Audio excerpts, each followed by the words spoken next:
Monsieur Robert Pourret, heureux de vous accueillir sur le plateau de télévision.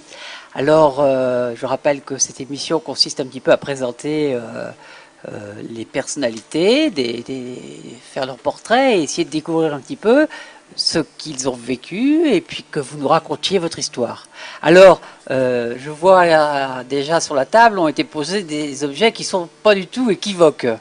Non, je pense qu'on peut les reconnaître rapidement. Ah ouais, je crois qu'il faut que vous parliez un tout petit peu plus fort, comme ça on vous entendra bien, n'ayez pas peur. Non, voilà. non, je n'ai pas Donc, peur. Monsieur Robert Pourret, vous êtes... vous avez 3 objets, dont on voit un beau, magnifique ballon de rugby. Alors présentez-nous les 3 objets déjà que vous avez amenés. Mais ça tourne beaucoup autour de l'ovale. Voilà, je vois. Alors en fait, il n'est pas tout à fait... il est pas...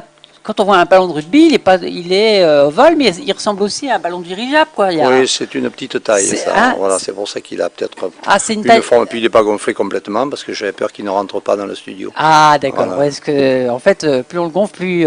Oui.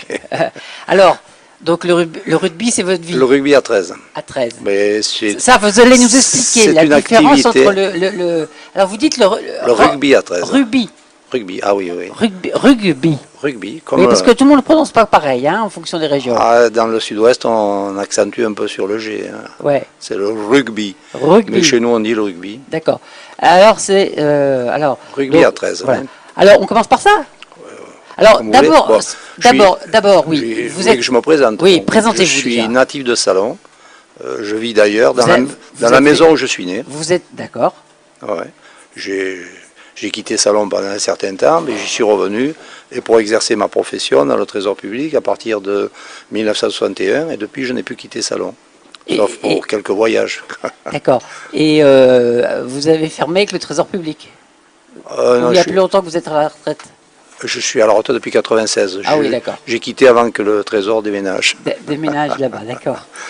Donc, le rugby a pris une grosse partie de ma vie, puisque j'ai commencé à jouer en 1951 au lycée, à Aix, en cadet. Nous avons été champions d'académie avec un groupe de copains, essentiellement des Salonnais. Et puis ensuite, j'ai joué au club de Salon, depuis de 52 jusqu'en 1976. D'accord. 24 saisons. Alors, vous êtes issus, vos parents, vous êtes issus d'une famille de salonnaise. Oui, salonnaise. Mon père et ma mère étaient de Salon, étaient commerçants. D'accord. Voilà. Ils étaient installés Mon père est décédé, non, en plein centre-ville. C'était un commerce de bois et charbon. Le commerce de bois et charbon. Ouais. C'était sur le côté, là, quand on... C'est dans le centre-ville, c'est en face de la quincaillerie provençale, si je ne sais pas. Ah oui, au pied du château. Au pied du château. Voilà. D'accord. Et donc, ils alimentaient une partie des... C'était vraiment... Ah ben oui, mais à l'époque, il y avait, je crois, 12 ou 13 commerçants. Donc, un métier rude, quand même. Ah oui, oui. Rude et salissant. Hein, un papa qui travaillait beaucoup? Et qui n'a pas travaillé longtemps parce qu'il est mort très jeune. Il est mort très jeune. 40 ans. Donc c'est votre maman qui a qui a continué, oui, avec des ouvriers, a continué à exploiter le commerce familial. Donc c'était une femme Et elle, de caractère. Elle s'en plaignait toujours parce qu'elle avait quitté la pâtisserie pour aller dans un métier plus salissant. Et donc elle disait oui. J'ai un grand-père maternel qui était d'origine suisse et qui a tenu la pâtisserie qui se situait là où il y a Nostra-Mama. Ah oui, d'accord. Voilà. Je ne sais pas si c'est lui qui l'avait créé, ça je ne sais pas, mais d'ailleurs il a vendu en 1938 et puis il y a eu plusieurs exploitants. Donc vous, Minot à l'intérieur, vous vivez dans ce monde un petit peu de livraison, de clientèle. Ah oui, il m'arrivait. Participez. Est-ce que vous avez commencé, à quel âge vous avez commencé à donner vraiment un coup de main Oh, j'ai jamais trop donné un coup de main, mais en cachette, je fauchais le camion, j'allais faire un petit tour dans le quartier. D'accord. Ouais. Avec marqué dessus en gros au charbon. Ah oui. À 14 ans, là, bon, à l'époque, il y avait beaucoup moins de circulation qu'actuellement. Donc vous êtes scolarisé vous allez jusqu'au bac. Jusqu'au bac, d'accord. Puis après, je suis rentré dans l'administration. Vous avez passé le concours et rentré dans l'administration. Et ça a été tout de suite l'administration fiscale? Ah oui, j'en ai essayé qu'une. Je l'ai adoptée. Et ils vous ont adopté aussi? Oui, mais dans l'administration, enfin le Trésor public, il n'y a pas que l'administration fiscale, il y a la gestion des communes. Parce que le trésorier est également receveur pour les communes, municipal. Oui, pour les collectivités locales, oui, tout à fait. Est-ce que c'est une carrière qui vous a plu? C'est ce que vous auriez... Non, j'aurais aimé être prof de gym, mais bon... Ouais. Voilà, il y a une petite résignation quand même. Oui, peut-être. Bon, peut-être que j'étais pas trop vaillant pour les études. Ouais. C'est peut-être ce côté-là, puis ma mère qui me tarabustait, là. Comment ça, vous tarabustait? Ah, ben il faut travailler, il faut aller de l'avant, il faut... Voilà, bon. Elle vous a pas lâché? Non, non, non. Est-ce que votre mère est toujours vivante? Non, non, non, Non, elle est décédée en 2000. En 2000, Ouais. d'accord. Elle avait quand même 94 ans. Oui, mais vous savez maintenant. Hein, oui, oui, je sais. Voilà, d'accord.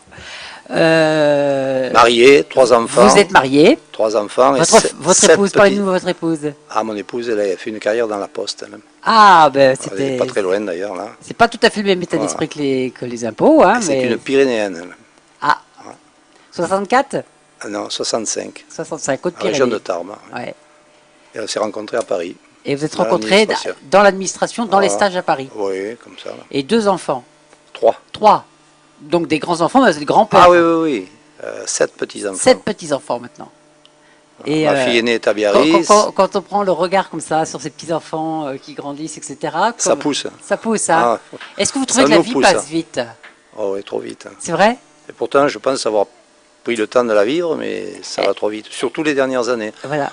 Les premières, on ne se rend pas compte. On dit, oh, on fera On ça attend. plus tard, on verra plus tard. Puis après, on s'aperçoit qu'il Le corps vieillit, ne mais... reste plus beaucoup de temps pour tout faire. Oui, le corps vieillit, mais est-ce que vous sentez que l'esprit, lui, est-ce qu'il vieillit? Pas trop, non. Non, On l'entretient. reste jeune quand même on dans sa l'entretient. tête. Puis j'ai des petits-enfants qui pratiquent le rugby. Là, j'en ai 2, des jumeaux. Et donc, Moi, j'aime bien comment vous dites rugby, rugby. Voilà. Ça- Je suis souvent avec eux, bon, je les accompagne. Ouais.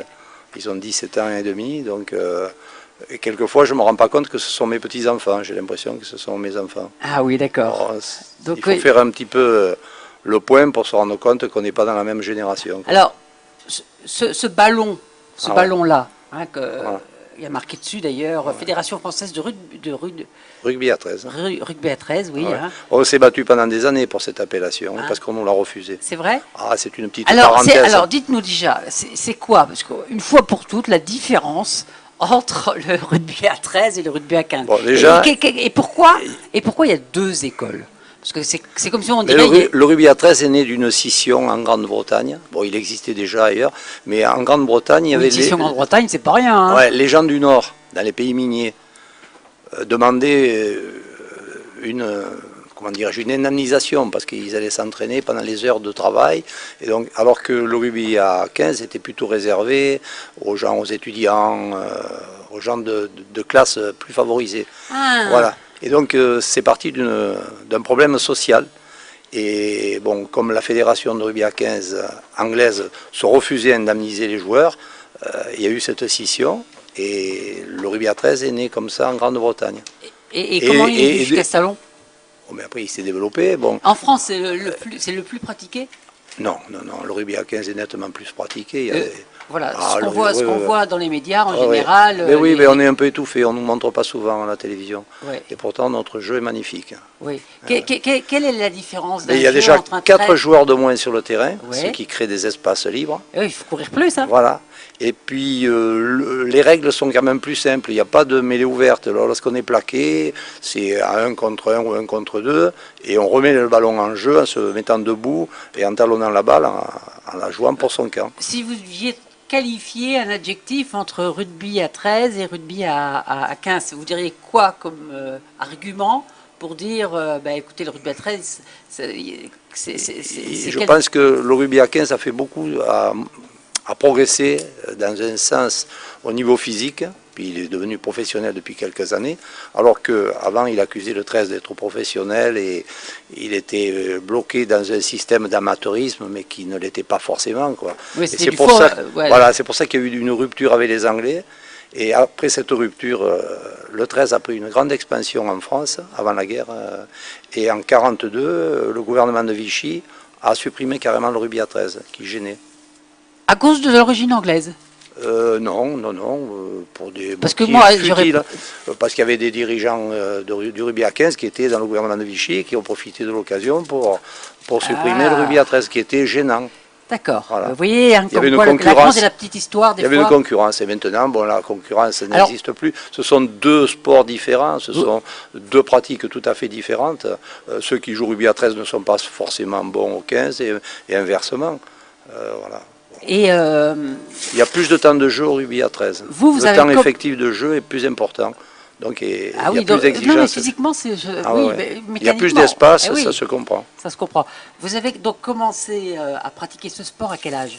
À 14 ans, Et- 15 ans, mais, 15 ans quand j'étais au mais lycée. il y avait déjà une équipe, ça veut dire qu'il y avait une Ah équipe. oui, oui, mais c'était en 52. Hein. 52, ouais. Voilà, mais en 51, la Fédération française de rugby à 13 a été la première à faire une tournée aux antipodes.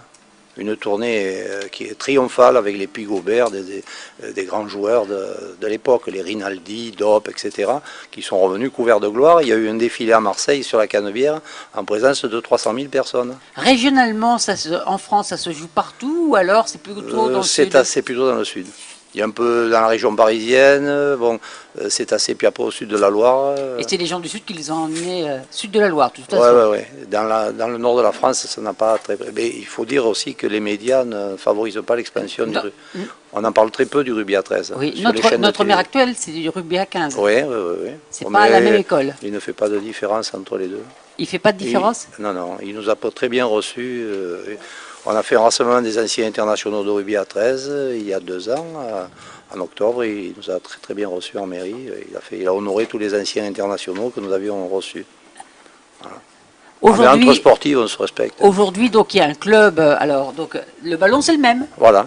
Oui, il est un petit peu plus pointu peut-être. Ça, c'est un ballon taille jeune.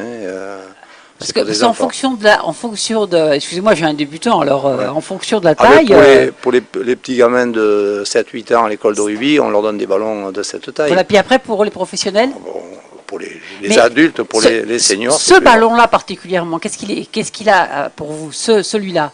Vous l'avez pris tout à l'heure? Non, j'en ai pris un parce qu'il y avait marqué FFR 13 dessus. Voilà. C'est des ballons que je vous expliquerai après. Mon appartenance à l'amicale trésiste et justement nous distribuons des ballons dans les écoles de rugby pour assurer la promotion du rugby, pour aider un petit peu les clubs. Alors, vous avez amené 2 autres objets, donc oui. Pour finir avec le rugby à 13, si vous voulez. Ah oui, je suis vice-président. Pas pour finir, mais pour continuer. Je suis vice-président du comité départemental, parce que lorsqu'on court plus sur le terrain, bon, j'ai joué, disons, pendant 24 saisons, j'ai pratiqué. Après, j'ai été arbitre. Mais alors, vous avez pratiqué, c'est-à-dire c'est un championnat national. Oui, oui. Et Salon fait partie. Salon, à l'époque, jouait en National 2. C'était la 2e division, pratiquement. Et maintenant? Maintenant, le club est légèrement rétrogradé en division fédérale. Mais rétrogradé parce que... Parce qu'il y avait des difficultés financières, parce que le 13 étant moins répandu que le 15, exige de longs déplacements. De longs déplacements, donc ça a un coût. C'est un coût important, d'accord. C'est difficile de faire vivre. Si on n'est pas soutenu par une collectivité locale ou des moyens financiers très importants. Des partenaires extérieurs. Des partenaires, etc. Ouais. Voilà, c'est très difficile. Très difficile. Voilà. Donc, le club joue en division fédérale actuellement, mais moi, je suis vice-président du comité départemental et nous essayons. Alors, sur le département, il y a combien de clubs? Il y a 6 clubs. 6 clubs, d'accord. C'est les Bouches-du-Rhône. Et il y en a. Marseille? Oui, il y a une équipe à Marseille, Martigues, Barbantane, Saint-Martin-de-Croix, Salon, Grance. Donc c'est Saint-Chamin, une école de rugby. Voilà. Donc ensemble, vous vous rencontrez régulièrement? Ah oui, oui, tous les mois, on a une réunion mensuelle avec les responsables. Et vous jouez les uns contre les autres? Ah oui, ça. Et est-ce que vous avez aussi, vous jouez les autres départements si on passe à la région? Oui, bien sûr, oui. D'accord. Le Vaucluse, et il y a beaucoup plus d'équipes dans le Vaucluse, parce que c'est un fief du rugby à 13, oui. Oui, d'accord. Et notamment, en école de rugby, il y a un challenge qui s'appelle le Challenge de l'avenir, qui regroupe les écoles de rugby, toutes catégories confondues. Et lorsqu'il y a un tournoi de 3 ou 4 clubs, toutes les catégories s'affrontent sur des mini-terrains, quoi. Et ça fait que par exemple, l'école de Salon se déplace à Entraigues ou à Avignon, il y a 3 ou 4 clubs en présence et les gamins font 3 ou 4 matchs dans l'après-midi. Ça représente à peu près sur Salon combien d'enfants comme ça inscrits? Non, ça je sais pas, 150, 100. Ah oui, c'est quand même énorme. Oui, peut-être plus, je sais pas. Ouais. Oui, c'est quand même pas rien.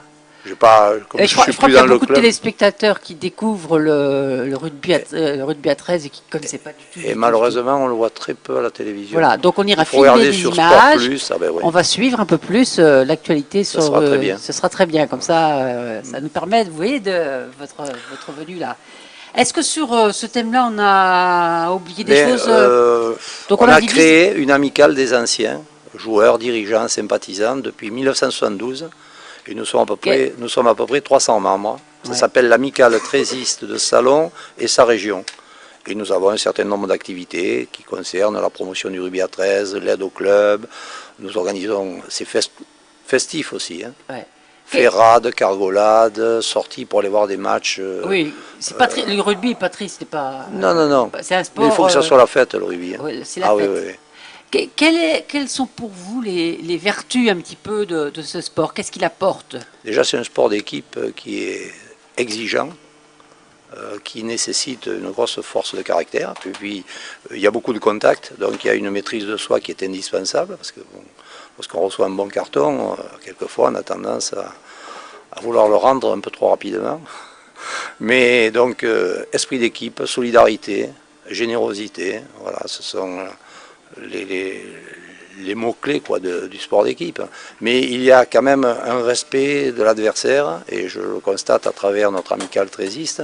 Nous avons beaucoup de gens à l'amicale trésiste qui ne sont que des adversaires, qui n'ont jamais été des partenaires de club, contre qui nous avons joué plusieurs fois, nous sommes bien frictionnés, et ils viennent dans notre amicale parce qu'il y a une bonne ambiance, on fait des sorties ensemble, on se retrouve avec beaucoup de plaisir.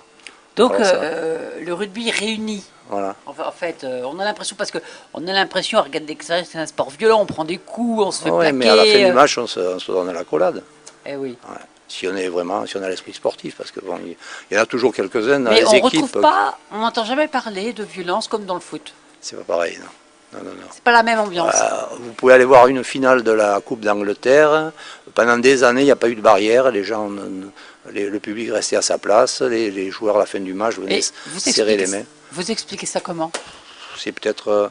le contact est autorisé. Donc, il n'y a pas de débordement parce qu'il y a un contact un peu violent. Alors qu'en football, lorsqu'il y a un tacle un peu sec, tout le monde crie. Et puis je pense que c'est une question d'éducation, c'est pas la même ambiance, pas du tout. D'accord. Voilà. C'est pas le même public. Alors, vous avez, je vois aussi, vous allez la tourner. Ça c'est l'amicale trésiste qui a fêté ses 30 ans. Alors, on va bien la poser devant. En 2002. Ça, Agnès pourra. Et là cette année nous avons fêté le 35e anniversaire. Faire un plan dessus, donc. L'amicale trésiste, à Salon, donc, qui comprend à peu près 300 membres. Ouais. Voilà, actuellement, nous sommes cette année 185 cotisants. Je ne présente pas l'autre côté, il y a des publicités. Voilà. C'est pour ça que je l'avais tenu. Donc je ne la présenterai pas. Voilà. Et donc, c'est un gros travail en fait, hein, parce que oui, là vous nous en parlez équipe, d'une manière assez légère, mais je suppose qu'il faut rappeler, il faut prévoir les transports, c'est une grosse logistique. On est une vingtaine de membres au conseil d'administration. Là, nous sommes réunis le vendredi dernier. Nous étions 20 à la réunion. Il en manquait 7 ou 8. Et puis après la réunion, nous allons manger ensemble pour prolonger la soirée, quoi. Et puis ça se passe en toute sympathie, en toute convivialité, quoi. C'est très bien. Et puis bon, après tout le monde se met. Il y a ceux qui sont chargés de l'intendance, il y a le secrétariat, les gens qui font la représentation, qui répondent aux invitations. Mais enfin, on se partage le travail, quoi. D'accord. C'est bien. C'est bien. Je fais un peu de journalisme. Je suis correspondant sportif du régional depuis 1965. Le régional existe depuis 1965. Le régional existait avant que je naisse. Avant, il s'appelait le petit régional. Il a été redéveloppé. C'est une nouvelle formule, mais bon, le régional existait, quoi. Ah oui, d'accord. Ah oui. Et donc, vous êtes correspondant sportif. C'est voilà, bénévole. Pour le rugby. Pour le rugby à 13, et puis je donne aussi des communiqués pour d'autres associations, quoi. Oui, d'accord. D'accord. Donc, avis à tous les amateurs. Alors, si on doit vous faire passer un communiqué, on s'adresse où? Oui, mais enfin, un communiqué pour les associations, je m'occupe, quoi. Voilà, c'est ça. Donc, vous les connaissez, ils vous connaissent. Oui. D'accord, très bien. Donc, ça va. J'assure la liaison, quoi. Voilà. Alors, je vous vois en reflet aussi depuis tout à l'heure. Voilà, alors, on va la tourner. Voilà, j'ai eu le prix spécial de la presse au Trophée des Sports de 2002. Donc, alors, ce métier de journaliste, donc... ce métier, entre guillemets, quoi, cette occupation. Non, mais c'est pas rien, parce que ça veut dire qu'il faut quand même suivre, il faut se déplacer, il faut s'informer. Oui. C'est pas toujours facile, parce que la communication n'est pas quelque chose qui est une institution dans les clubs, dans les associations. Il y a beaucoup de gens qui ne pensent pas à informer lorsqu'il y a des changements de date, des changements de lieu, de trucs. C'est pas toujours évident d'informer ceux qui doivent informer. Alors il faut aller à la pêche aux infos. Voilà, c'est pas toujours facile. Voilà, non. Ça on connaît. Voilà. Donc, je vois aussi qu'il y a marqué dessus, si on regarde bien, hein, il y a marqué Salon Jeunesse et Sport. Voilà, mais c'est Salon Jeunesse et Sport qui organise chaque année le Trophée des sportifs. Et c'est au cours de la soirée du Trophée des sportifs que j'ai reçu cette distinction. Alors, ça vous a fait, ça vous a ému? Oh, ben, oui. Qu'en pensez-vous comme ça? Ouais. C'était sympa, quoi. Donc, vous êtes un retraité, vous n'avez jamais été autant actif. Si, j'étais en activité un peu plus quand même. Parce que vous rajoutiez en plus. Ah oui. Voilà. Je trouvais du temps sur mes loisirs. Mais bon, lorsqu'on est à la retraite, on va à un rythme un peu plus lent quand même. Je prends le temps de lire le journal le matin. Voilà. Est-ce que, indépendamment du rugby, vous avez d'autres passions, des choses vraiment que vous aimez? Ouais. Parce que c'est là, je crois que tout le monde a bien compris que ça faisait quand même partie. C'était la famille, le rugby. C'est presque une deuxième famille, oui. Il faut quand même que je rende hommage à mon épouse parce qu'elle a accepté ça pendant des années, ma foi. Et puis elle m'accompagne, elle est au conseil. Et est-ce qu'elle aime ça? Oui, elle aime assez le rugby, mais bon, donc ça la dépasse un peu, quoi. Elle commence à en avoir. Un peu rock. Ça et les chansons paillardes. Parce que je fais partie d'une chorale paillarde aussi. Alors elle commence à connaître depuis des années. Vous avez un exemple de chanson paillarde qui serait entendable à la télé? Je ne sais pas. Non, je pense pas. Non. Hein? C'est réservé à des oreilles averties. Vraiment? Oui, lorsqu'on donne des prestations, notamment, on va chanter cette année pour la fête de la musique à Pélissane, parce que notre siège... Vous allez chanter en public les chansons paillardes? Non, on chante dans une salle et on met un grand écriteau réservé aux adultes et aux personnes averties. D'accord. Lorsqu'on donne des soirées, on l'indique aussi. Et pourquoi les chansons paillardes? Parce que ça fait partie de la troisième mi-temps du rugby, quoi. Ah, d'accord. Et ben voilà, on en apprend de belle. Voilà. Donc en fait, participer à un club de rugby à 13, c'est pas simplement participer. Même au rugby à 15, je pense que... Aux deux premières mi-temps, il y a la troisième, et la troisième consiste à chanter des chansons paillardes. Et lorsqu'il y a l'ambiance, on chante, hein, c'est normal. Voilà. J'ai quand même une autre activité dont je dois parler. Je suis membre fondateur de la Journée du sang des sportifs. Oui, alors le sang des sportifs, c'est voilà. Exactement. Eh bien, c'est une organisation pour récolter le maximum de flacons, ce liquide si indispensable, et auprès des sportifs. Donc, à la suite de contact avec le président de l'amicale des donneurs de sang, qui se plaignait que les sportifs n'étaient pas trop généreux dans ce sens, et nous avons décidé en 1982 de lancer une journée spéciale pour les sportifs. Et puis, la première année, nous avons eu 36 dons, parce qu'il n'y avait que 2 clubs qui étaient concernés, le 13 et le foot de Bel-Air. Et peu à peu, ça a pris de l'importance, et maintenant, nous arrivons à 550, 590 dons dans la journée. Le maximum, je crois que c'était en 2000, 599 dons. Nous n'avons jamais réussi à franchir la barre des 600. La prochaine c'est les 6 et 7 juin. Là, maintenant, c'est sur 3 demi-journées, pour des contraintes techniques, parce que le centre de transfusion sanguine ne peut pas traiter un si grand nombre de flacons. D'un seul coup, et puis la discussion médicale, l'examen médical qui précède le don du sang est assez long, donc ça nécessite plus de... Donc on voit quand même, il y a ce côté originaire de Salon, il y a ce côté de la fonction publique. Alors, on n'en a pas beaucoup parlé, mais je pense que ça a été votre carrière à Salon. Ouais. Vous avez des choses à dire sur ça, pas trop, hein? Oui, c'est passé ça. C'est passé pour vous. Non, mais bon. Le rugby, les troisième mi-temps. C'est une carrière qui m'a permis de. Et puis ce côté aujourd'hui de dire. Vivre, il y a aussi à dire, cette solidarité, elle se prolonge aussi. Voilà. D'ailleurs, le slogan de la journée du sang des sportifs, c'est « Sois sportif, donne ton sang ».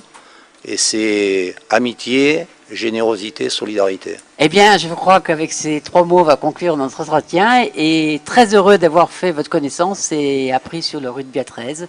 Et donc, on va essayer de faire attention en 2 zones, de bien rendre compte des événements du rugby à 13 et de vous former pour que vous filmiez des matchs et que les Salonnais profitent de ce sport pas assez connu.